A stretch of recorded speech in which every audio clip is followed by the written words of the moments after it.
24. Ito ang sugatan ng banggain ng isang bus ang isang jeep sa Commonwealth Avenue sa lungsod ng Quezon. Nagtangka pa umanong tumakas ang driver ng bus. Si Marisol Abduraman, naka-alerto 24. Nagmistulang latang tuminapo ng pampaserong jeep na ito ng banggain ng Corimba Bus sa bahagi ito ng Commonwealth Avenue, Quezon City dakong alas 8 ng umaga kanina. Tumawag ito at sumampa sa Center Island at nagkayupi-yupi. Wasak naman ang harapan ng bus. Sugatan ang pitong sakay ng jeep kasamang driver nito na isa sa mga lubhang nasaktan. Tumila po ng dalawang pasahero kabilang si Ryan Francisco. Kwento ng driver ng jeep, binabagtas daw nilang northbound lane ng Commonwealth nang bigla silang banggain ng bus na mabilis daw ang takbo. Tumatakbo po ako. Bigla na lang pong may bumangga sa likod. Nagpagulong-gulong po kami. Hanggang sa sumampa kami sa gutter. Siguro 3 gulong kami kung 4 yun. Pero ang sabi ng sugatang pasahero, parang harurot yung under niya. Yung jeep, kumbaga mabilis po. Tapos bigla pong lumiko ng palihis, nadaplisan po yung puwetan ng jeep. Pagka nagising ginalaw yung katawan ko, ito lang yung masakit sa akin. tinangka pa raw tumakas ng driver ng bus na ito ayon sa taga-Department of Public Order and Safety na nakahuli sa kanya.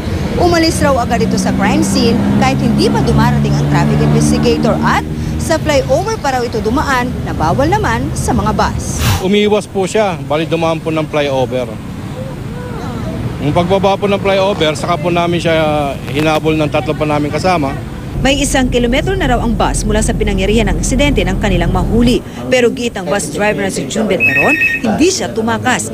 Itinakbo raw niya ang bus para sumuko sa Traffic Sector 5 ng Quezon City. Kasi kung ako may balak tumakas, hindi ko dadalhin ng sasakyan.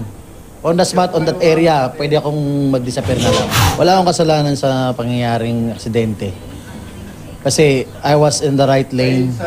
Sasagutin naman daw ng Corimba Bus ang gagastusin sa ospital ng mga sugatan. Hanggang sa lumabas sila sa mga suporta ng sa mga anak. Hindi natin alam baka tinamaan yung loob ng utak. So they need to be observed. Pero hindi pa rin lusot ang bus company ayon sa LTFRB. That would be a serious violation of running away from the scene of the accident. Kahit magkaayos sila, wala hong cases filed, kahit mabayaran na po sila, tuloy pa rin ho yung amin because we are here to look at the safety of the passengers. No? Yung kalagayan ng mga vehicles natin at kung yung drivers po